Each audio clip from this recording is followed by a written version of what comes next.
Gravando, vamos para o item 9 da obra da psicopatologia das massas e análise do eu. Ao Dr.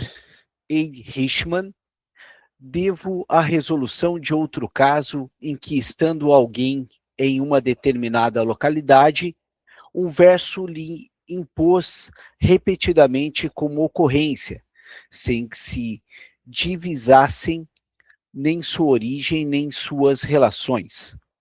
Narração de E., doutor em Direito. Há 6 anos, viajei de Biarritz para San Sebastián. A linha férrea cruza o rio Bidasoa, que nesse ponto define a fronteira entre França e Espanha. Sobre a ponte tem-se uma bela vista. De um lado, sobre um amplo vale e os Pirineus, e do outro lado, o mar distante. Era um belo e resplandecente dia de verão. Tudo estava inundado de sol e luz. Eu estava em uma viagem de férias e me alegrava por estar chegando à Espanha. E então me ocorreram os versos. Mas a alma já está livre, flutuando no mar de luz. Então me ocorreram os versos, a associação livre, né? A ideia que ocorre. Mas a alma já está livre, flutuando no mar de luz. Aber frei ist schon die Seele, schwebet in den Meer von Licht. Eu tentei ler em alemão porque provavelmente a palavra deve ser parecida, para ele fazer correlação. Eu me lembro de que naquela época comecei a pensar de onde eram esses versos e não consegui me lembrar pelo ritmo. As palavras tinham de ter vindo de um poema, mas este tinha escapado inteiramente à minha lembrança. Acredito que depois, quando os versos, por repetidas vezes, me passaram pela cabeça, perguntei a várias pessoas sobre eles sem conseguir averiguar coisa alguma. No ano passado, regressando de uma viagem à Espanha, passei pelo mesmo trecho da linha ferroviária. Era uma noite escura, como um breu, estava chovendo. Olhei pela janela para ver se já estávamos chegando ao posto da fronteira e percebi que estávamos na ponte sobre o Bidasoa. Imediatamente me voltaram à memória os versos citados acima e novamente não pude me lembrar de sua origem. Vários meses depois, em casa, caíram em minhas mãos os poemas de Uhland. Abri o volume e meu olhar pousou sobre os versos. Mas a alma já está livre, flutuando no mar de luz. Aber frei ist Schaum die Seele, schwabet in den Meer von Licht, que configuram o final de um poema. O Peregrino, Der Waller. Eu li o poema e me lembrei então bastante obscuramente de tê-lo conhecido certa vez há muitos anos. A cena da ação se passa na Espanha. E essa me pareceu configurar a única relação entre os versos citados e o local da linha férrea descrito por mim. Fiquei apenas parcialmente satisfeito com a minha descoberta e continuei folheando o livro mecanicamente. Os versos, mas já está livre, etc., Aber frei ist Schaum, eram os últimos de uma página. Ao folheá-la, encontrei na página seguinte um poema com o título A Ponte sobre Bidasoa. Aqui eu vou abrir um ponto, porque também me ocorreu algo de um livro que eu estou lendo do Adam Smith, que dizia que todo psicanalista ele não está preocupado com a conclusão. Todo psicanalista não está preocupado com a linha de chegada. O psicanalista, sobretudo, é um curioso. Sendo um curioso, o psicanalista é aquele que está preocupado com os inícios, com os começos, e não propriamente com as conclusões, né? Por que isso deve ter me ocorrido aqui? Porque naturalmente você nota que o Freud ele chegou até a parte ali onde que estava o texto, mas mesmo assim ele não parou, ele continuou a busca por esse início, essa inquietação, essa curiosidade, né? Como a gente já conversou na turma de supervisão, um psicanalista ele é um perguntador, ele é um curioso sobretudo, né?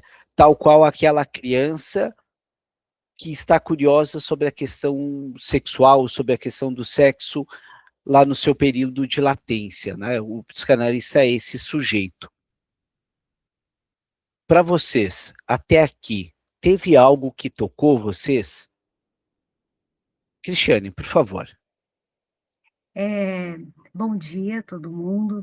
Essa sua fala é muito interessante da questão da curiosidade, que eu estou lendo o texto do Bion, lendo um pouco para depois estudar nas aulas com o Felipe, e fala justamente dessa questão do complexo de Édipo, que o complexo de Édipo, para Freud, que ele simboliza um pensamento infantil, uma estrutura, tem a curiosidade, porque Édipo foi atrás da história dele. Né? E o que é a psicanálise se não ir atrás da própria história de início e depois a ajuda de buscar a própria história do próximo, né? É bem isso da curiosidade mesmo. Não, e bem pontuado tu trazer essa questão do Édipo, né? Porque é exatamente isso que a gente está fazendo, é exploração, é investigação, né? Mais do que o método terapêutico, é principalmente a exploração. Aide, por favor. Bom dia a todos. Prazer imenso estar sempre aqui com vocês, aprendendo um pouco mais, né? E é isso, quando falei dessa questão do complexo de Édipo, dessa curiosidade, o que o Bion traz, né? Eu acho interessante quando ele fala dessa questão do estudar a criança, porque ela ainda não traz muita informação, né? Então, é onde temos de ter uma sensibilidade maior para estar lidando, porque ele não tem muito o que trazer. Porque é como essa busca lá atrás é que te dá esse norte. Eu vou por essa linha também, acho bem interessante.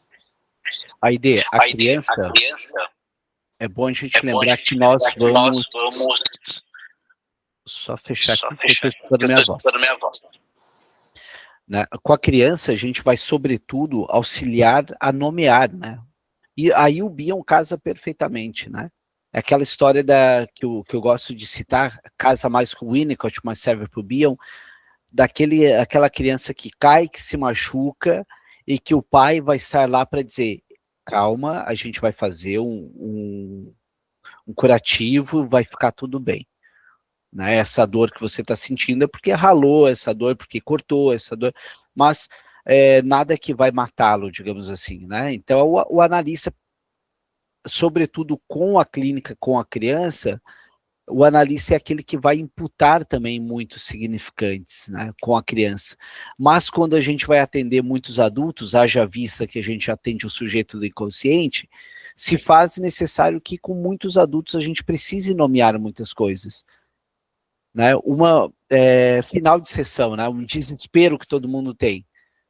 3 horas ali, quase uma clínica winnicottiana, e o cara não para de falar. Né, dependendo como tu tá avaliando a sessão, faz um sinalzinho, pega e diz o seguinte, olha, eu gostaria de pontuar agora aqui alguma coisa. me parece que esse seu choro desmedido tem muita relação, você vê me falando isso, aquilo, poderia ter alguma relação, esse choro, você começou falando da traição da sua mãe para com o seu pai, do seu pai para com sua mãe, e daí você chegou e você me fala que você acabou sendo demitida de uma maneira inesperada. Esse choro pode ter alguma relação? E aí, né, a gente já pontua e já faz uma construção, né? Tempo de ver, tempo de compreender, tempo o concluir, que é meio controverso, mas uma análise que flui de uma forma tranquila, de uma forma boa, ela deve terminar com uma leve inquietação. Uma leve inquietação. Afinal, o animal acomodado dorme. Então, se a gente conseguir terminar com uma leve inquietação, a gente está no caminho correto. Breno, por obséquio. Bom dia, pessoal. Sobre essa tua última fala aí, muito interessante, Michel, que tu traz a questão da psicodinâmica, o acolher o cidadão que está ali, o nosso analisando, informar sobre a identidade dele, da traição do pai, da mãe, e perguntar se tem alguma identificação nessa fala dele com o choro, que é a parte final da psicodinâmica, que é transformar ou ressignificar essa identidade que ele trouxe.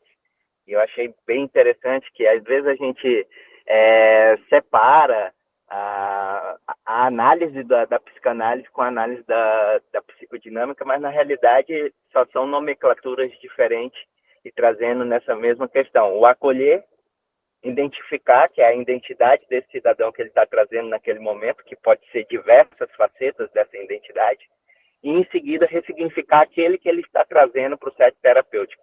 Muito importante isso aí. Legal. Breno, obrigado pela pontuação. Eu sou apaixonado pelo Cláudio Eisrich, já no grupo 10 milhões de vezes eu falei. Ele é um cara também que flerta muito com a psicodinâmica, haja vista, a psicodinâmica é uma psicanálise muito norte-americana, e se a gente começa a separar muito, eu acho que o psicanalista contemporâneo, quando eu falo isso, eu estou embasado no Roosevelt Cazorla, que é um dos grandes psicanalistas latino-americanos, infelizmente nos deixou em 2024, mas é um senhor que era fantástico na linha de trabalho dele. Muitos estudos do Bion também, o Cazorla também fazia. Então, a gente segue um pouquinho mais aqui e vamos papeando, vamos proseando ao decorrer da nossa leitura. Vamos ver, o Peregrino, voltar um pouquinho aqui para eu relembrar.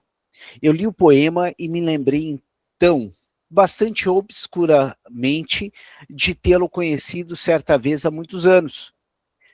A cena da ação se passa na Espanha, e essa pareceu configurar a única relação entre os versos citados e o local da linha férrea descrito por mim.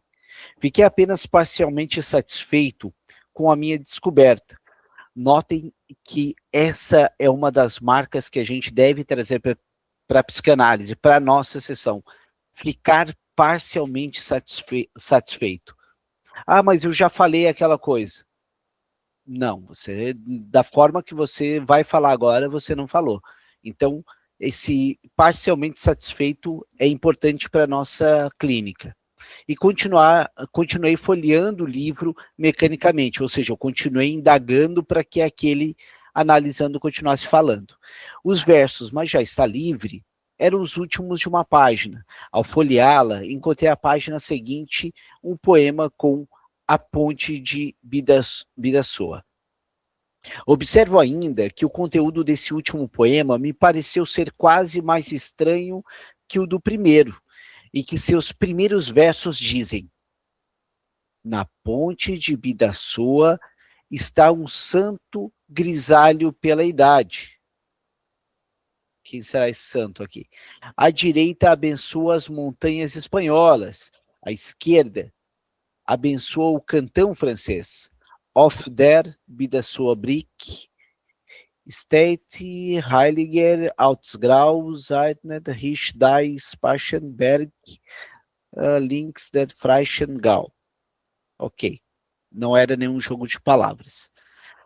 Mas pressuponho que ao ler esse trecho ele estava se lendo aqui, né? Pelo menos eu imagino esse senhor aqui. Vamos ver. Item B. Talvez essa visão do determinismo dos nomes e números aparentemente escolhidos de maneira arbitrária possa contribuir para aclarar outro problema. Contra a suposição de um total determinismo psíquico, muitas pessoas, como se sabe, invocam o sentimento particular de convicção em favor da existência de uma vontade livre. Esse sentimento de convicção existe e também não cede à crença do determinismo. Como todos os sentimentos normais, ele tem de ter alguma coisa que justifique. Agora, pessoal, eu acho na supervisão, e eu mencionei isso para os colegas, quando tem aquela frase que diz, às vezes um charuto é somente um charuto, né? O professor Fábio Belo também compactua com essa ideia. Não me parece ser uma frase do Freud, quando ele é o cara que escreveu esse livro, quando ele é o cara que escreveu, como todos os sentimentos normais, ele tem de ter alguma coisa que o justifique. Né? Então, nota que ele tem ali um porquê, né? Mas, até onde eu pude observá-lo, ele não se manifesta nas grandes e importantes decisões voluntárias. Nessas ocasiões, tem-se muito mais a sensação da compulsão psíquica e de bom grado a invocamos. Aqui eu fico, não sei fazer de outro modo. Vamos ver o que é o item 97 aqui. Famosa frase de Lutero em sua Dieta de Worms, em 1521. Tá, perfeito, voltamos, somente pastor protestante. Pessoal, mas aqui me chama muita atenção, ó. Ele não se manifesta nas grandes e importantes decisões voluntárias, né? Pelo menos para mim me lembra a questão o quanto é importante as minúcias na psicanálise, aquilo que ignoramos. Em contrapartida, é justamente nas decisões indiferentes e insignificantes que se prefere assegurar que teria sido igualmente possível agir de forma diferente, que se agiu por uma vontade livre e não motivada. De acordo com nossas análises, não é preciso contestar a legitimidade do sentimento de convicção da vontade livre, se introduzirmos a distinção entre a motivação vinda do consciente, e a motivação oriunda do inconsciente. Esse sentimento de convicção nos informa que a motivação consciente não se estende a todas as decisões motoras. Ok, aqui ele está nos enfatizando sobre o inconsciente. Minima non curat praetor. O pretor não se ocupa de minúcias, mas o que assim é deixado livre, por um lado, recebe sua motivação de outro lado, do inconsciente. E desse modo se realiza o determinismo no psíquico completamente sem lacuna.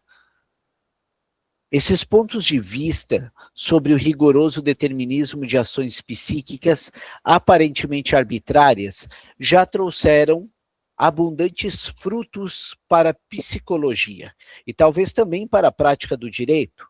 Nesse sentido, Bleuler e Jung, né, aqui o Bleuler é o mentor do Jung, tá? Tornaram inteligíveis as reações no chamado experimento de associação, no qual a pessoa investigada responde com uma palavra enunciada. É o chamado jogo de palavras aqui. A ela com outra que sobre essa lhe ocorre. Palavra, estímulo e reação. e mede-se, então, o tempo transcorrido, o tempo de reação.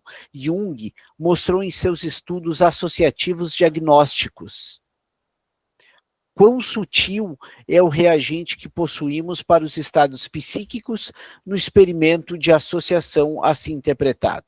2 discípulos do professor de direito penal Gross, em Praga, Wertheimer e Klein, desenvolveram a partir desses experimentos uma técnica para diagnósticos de averiguação de fatos em casos criminais, cujo exame tem ocupado psicólogos e juristas.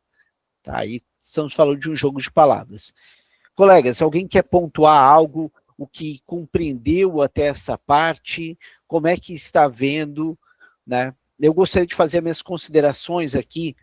O que me chama a atenção é o quanto nessa obra de 1901, o Freud já vai dando as diretrizes do que é a clínica, né? Então ele vai falando ali sobre essas manifestações do inconsciente, que embora pareça que é de forma acidental, existe algo que inconscientemente é motivado e que nós negligenciamos. Algum colega gostaria de fazer alguma pontuação? Como lhe tocou essa parte?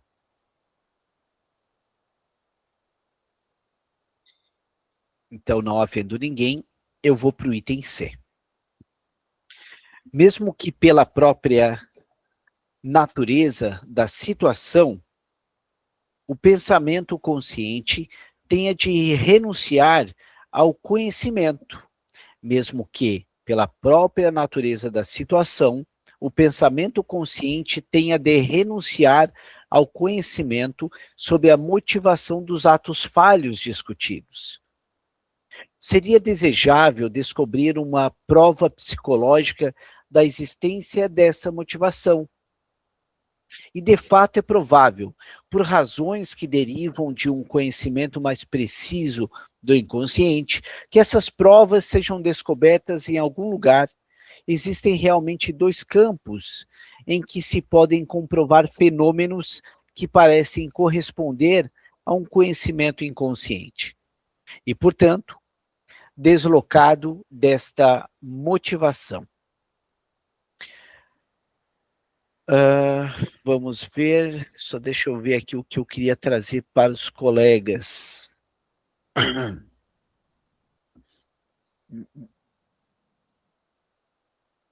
Tá, vamos um pouquinho mais adiante aqui. Um traço marcante e geralmente observado na conduta dos paranoicos é que eles conferem a maior importância aos pequenos detalhes. Interpretam-nos e os transformam em base para extensas conclusões. Pessoal, aqui eu acho legal trazer um insight para vocês. Né? É muito comum, quando a gente começa a atender na clínica, querer interpretar o tempo inteiro na análise. Né? Só que aí é onde que a gente está entrando. A gente está entrando numa conduta paranoica. Né? Então acaba querendo interpretar o tempo inteiro. Então, de forma geral, isso daí eu menciono, foi em um dos cursos que eu fiz com o professor Saulo Durso, em que ele enfatizava isso. A importância que, em muitos casos, a gente não tem que interpretar. Em muitos casos, a única questão é permitir que o nosso analisando fale, né, e acolher o que ele vai nos dizer. Por exemplo, o último paranoico que examinei concluiu que havia um comum acordo ao seu redor, pois na estação, quando ele partia em viagem, as pessoas tinham feito certamente o movimento com a mão.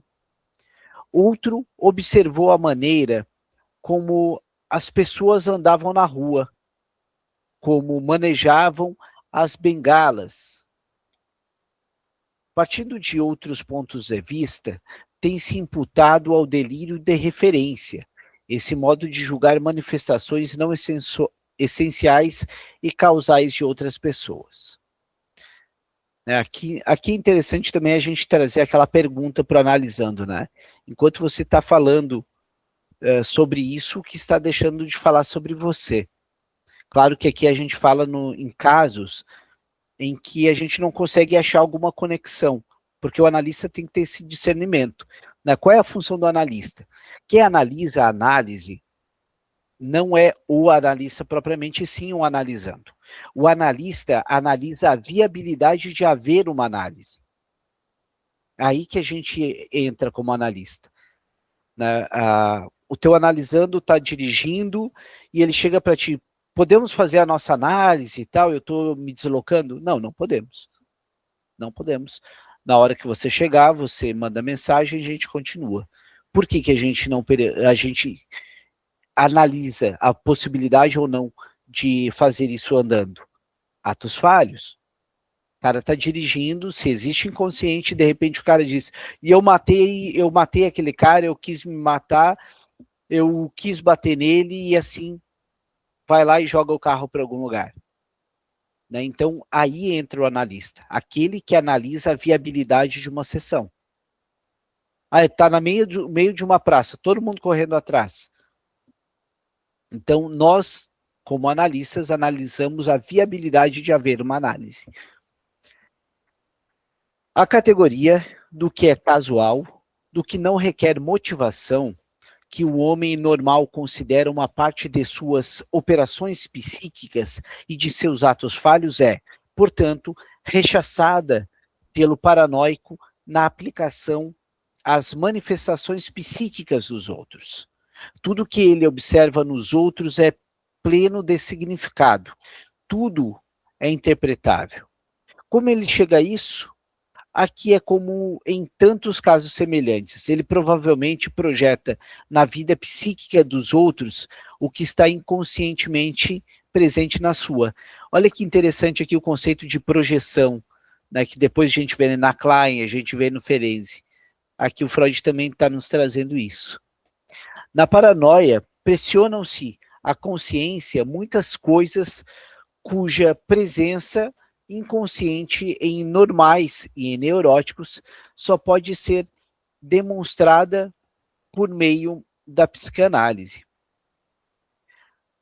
Vale frisar que quando a gente fala da paranoia, a gente está indo ali para a psicose, o psicótico, de certa forma, ele não endereça ninguém.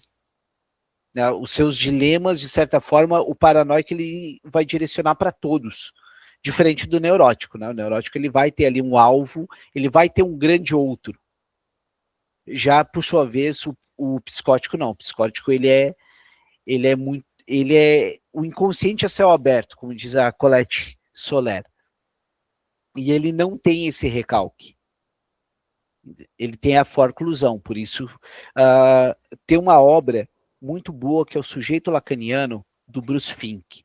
Quando quiserem ler sobre foraclusão, desmentido ou denegação e recalque, essa obra do Fink, num viés lacaniano, é muito interessante para estudar estruturas.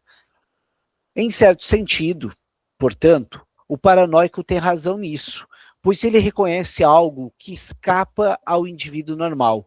Sua visão é mais aguda do que uma capacidade normal de pensar, mas o deslocamento para outras pessoas torna inválido o seu conhecimento. Por isso, não espere de mim que justifique as diversas interpretações paranoicas, mas a parcela de justificação que concedemos à paranoia por essa concepção sobre as ações casuais nos vai facilitar o entendimento psicológico do sentimento de convicção que o paranoico liga-se a todas essas interpretações. É que há de algo verdadeiro nisso. Também aqueles nossos erros de julgamento, que não se podem caracterizar como patológicos, adquirem um sentimento de convicção, que lhes é próprio exatamente da mesma maneira. Esse sentimento é justificado para certa parte do movimento errôneo de pensamento ou para a fonte de onde ele provém. E depois é estendido por nós ao restante contexto. Aqui é interessante também a gente lembrar que quando a gente encontra convicção certeza, a gente está falando sobretudo de psicose. Na neurose, a gente vai trabalhar com o sentimento da dúvida, diferente das convicções e das certezas características da psicose. Vamos então para o item 2. Outro indício do conhecimento inconsciente e deslocado da motivação no caso de atos casuais e falhos encontra-se no fenômeno da superstição. Quero esclarecer meu ponto de vista por meio da discussão da pequena situação que foi para mim o ponto de partida dessas considerações. Tendo retornado das férias, meus pensamentos se voltaram de imediato aos pacientes que devem me ocupar no novo ano de trabalho que se inicia. Meu primeiro destino era uma dama muito velha, a quem eu tratava. Veja acima, capítulo 8, item G, há muitos anos, com as mesmas manipulações médicas 2 vezes ao dia. Por causa dessa uniformidade, com muita frequência, alguns pensamentos inconscientes seguiram expressar-se no caminho para a paciente ou durante o atendimento. Ela tem mais de 90 anos, portanto é natural que se pergunte, no início de cada ano, quanto tempo ela ainda tem de vida. No dia a que estou me referindo, eu tinha pressa e tomei um coche que devia me levar até a casa dela. Cada um dos cocheiros do ponto de carruagens, situado em frente à minha casa, sabe o endereço da senhora idosa, porque cada um deles me levou até lá muitas vezes. No entanto, hoje aconteceu de o cocheiro não parar na frente da casa dela, mas diante de uma casa com o mesmo número, em uma paciente paralela, próxima e realmente muito semelhante. Percebi o erro e censurei, reclamei com o cocheiro que se desculpou. Haveria algum significado no fato de eu ter sido levado à frente de uma casa onde não encontraria a velha senhora? Para mim, certamente não. Mas se eu fosse supersticioso, veria nesse incidente um presságio, um sinal do destino de que este seria o último ano da senhora idosa. Muitos são os presságios que a história conservou e que não tiveram por fundamento um simbolismo melhor que esse. É evidente que eu declaro esse episódio uma casualidade sem outro sentido. Nota que é interessante quando Freud é arremessado para questões que suscitem superstição, misticismo, ele procura se esvair e tirar qualquer sentido, né? Aí sim ele entra com a questão do charuto ser somente o charuto, né? Quando beira essa questão de misticismo. Bastante diferente teria sido o caso se eu tivesse feito o caminho a pé e depois mergulhado em pensamentos, ou distraído. Tivesse chegado à casa da rua paralela em vez da casa certa. Ó, notem que aqui o que me parece que ele quer nos dizer é o seguinte: se você está como objeto, aí é outra história, né? Mas ali ele se colocando como sujeito da história, então não existe coincidência. A coincidência existe quando é um terceiro que age para você. Eu entendi dessa forma. Isso eu não explicaria como uma casualidade, mas como uma ação com propósito inconsciente e que requer ser interpretada. Portanto, casualidades não são, mas quando é ele o sujeito, aí sim buscamos interpretar. É provável que eu desse a esse erro no trajeto, Verghem, a interpretação de que eu tinha expectativa de que em breve eu não iria mais encontrar a dama. Ah, interessante isso que ele está falando, ó, ele ter suscitado pelas palavras dele que ele teria, de certa forma, criado o contexto para que o cocheiro fosse para o lugar errado. eu me diferencio, portanto, de um supersticioso pelo seguinte: não acredito que um acontecimento de cuja consecução minha vida psíquica não tenha participado, possa me ensinar algo oculto a respeito da configuração futura da realidade. Mas acredito que uma manifestação não intencional de minha própria atividade psíquica me revele, no entanto, algo oculto que, por sua vez, pertença apenas à minha vida psíquica. Acredito, na verdade, em um acaso externo, real, mas não em uma casualidade interna psíquica. Com o supersticioso acontece o contrário. Ele nada sabe sobre a motivação de suas ações casuais e de seus atos falhos, e acredita que existam casualidades psíquicas.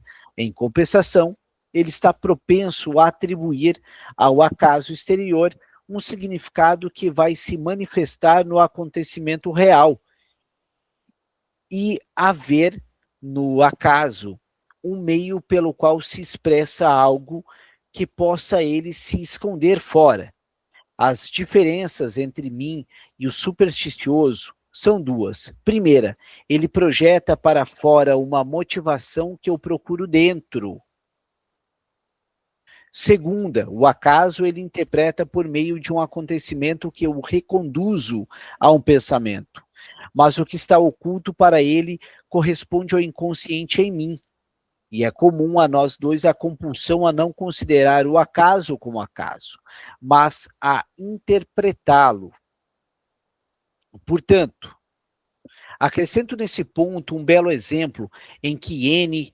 Osipov discute a distinção entre os pontos de vista supersticioso, psicanalítico e místico. Ele havia se casado em uma pequena cidade provinciana da Rússia e imediatamente depois viajou com sua jovem esposa para Moscou. Em uma estação, 2 horas antes de chegar ao destino, veio-lhe o desejo de ir até a saída da estação e dar uma olhada na cidade. De acordo com a sua expectativa, o trem permaneceria por tempo suficiente, mas quando ele voltou, depois de alguns minutos, o trem com sua jovem esposa já havia partido. Em casa, quando sua antiga ama soube do incidente, ela disse, balançando a cabeça: desse casamento não sairá nada adequado. Na época, Osipov riu daquela profecia, mas quando 5 meses depois divorciou-se de sua esposa, ele não pôde deixar de entender seu abandono do trem, a posteriori, como um protesto inconsciente contra o seu casamento.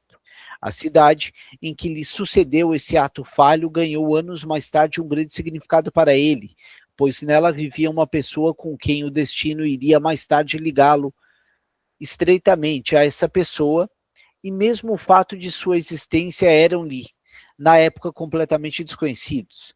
Mas a explicação mística de sua conduta seria de que ele abandonou naquela cidade o trem para Moscou e sua esposa, porque o futuro quis indicar o que lhe estava reservado em sua relação com esta pessoa. Deixa eu retomar aqui.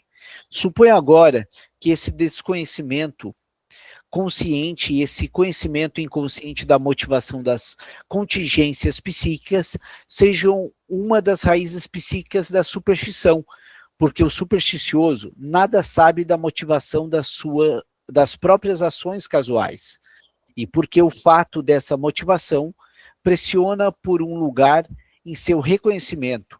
Ele se vê forçado a alojá-la por deslocamento no mundo exterior. Se existe essa conexão, ela dificilmente estará limitada a esse caso particular. Acredito, de fato, uma grande parte de concepção mitológica do mundo que se estende até as mais modernas religiões, nada mais seja do que psicologia projetada para o mundo exterior. O obscuro reconhecimento, percepção endopsíquica, por assim dizer, de fatores psíquicos e das relações do inconsciente espelha-se, o qual naturalmente nada tem caráter de um reconhecimento.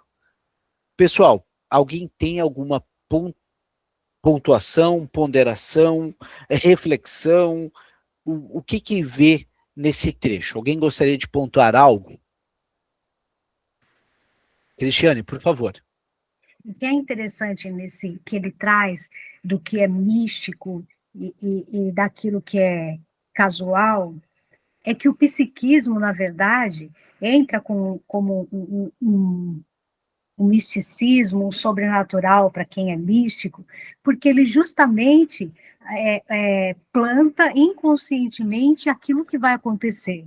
Olha, eu vou fazer isso porque é meio que feito inconscientemente, que no futuro ele pretendia se separar da esposa. Então, ele esqueceu ela ali, meio que a repetição, não sei, me veio isso. Talvez o que tu estejas querendo dizer é o que o Leonard Midlonov traz como ideia central da obra subliminar. Midlonov diz que é o advogado que decide as coisas previamente. Através da sua percepção, estamos falando da carta 56, Freud para Fliess, na qual ele fala que a percepção precede o inconsciente. Então, dessa forma, mediante assentimento, alguma coisa, eu tomo uma decisão, a posteriori eu chamo um cientista para que, por sua vez, ele racionalize, ele chama o Descartes, para contextualizar algo que previamente ele já tinha arquitetado. Né, o humorista Alain Groucho Marx dizia o seguinte: até os burros têm pensamento inteligente, eles só não chegam a perceber. Né?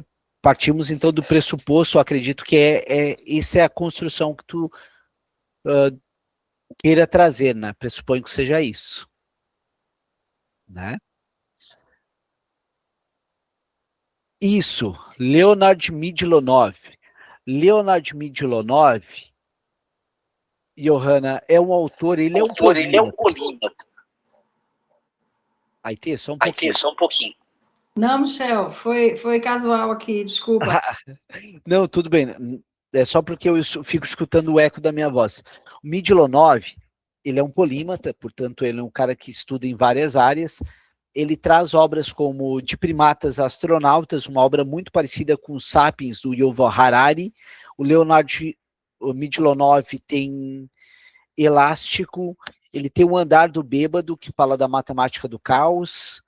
Então, ele é um autor que transita por várias áreas, tá? Subliminar é a área que ele vai para o psiquismo, mas com viés de consciente e subconsciente, ou seja, o olhar mais da psicologia. Tá? Haja vista que subconsciente é o equivalente a pré-consciente e não inconsciente. Deixa eu ver aonde que a gente para esse capítulo aqui. Lê até o final desse capítulo, então. É difícil dizê-lo de outra maneira, e aqui a analogia com a paranoia tem de vir em auxílio, na construção de uma realidade para além dos nossos sentidos, que a ciência deve voltar a transformar em psicologia do inconsciente. Poderíamos ousar resolver dessa maneira os mitos do paraíso e o pecado original de Deus, do bem e do mal, da imortalidade, transpondo a metafísica com metapsicologia. O abismo entre o deslocamento do paranoico e o do supersticioso é menor do que parece à primeira vista.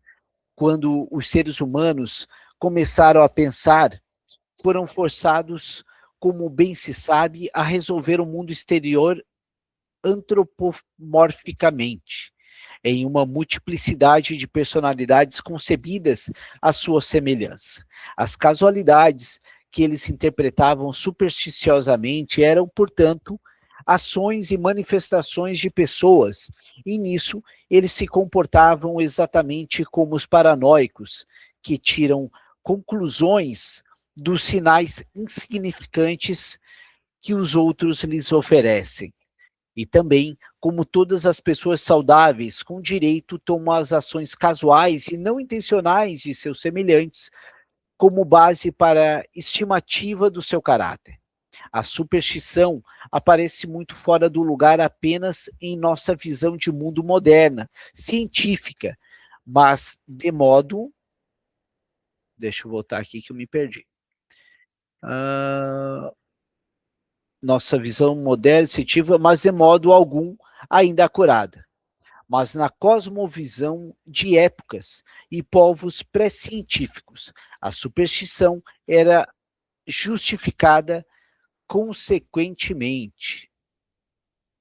Pessoal, para dar tempo e não perdermos demais o fio da meada, eu vou parar aqui.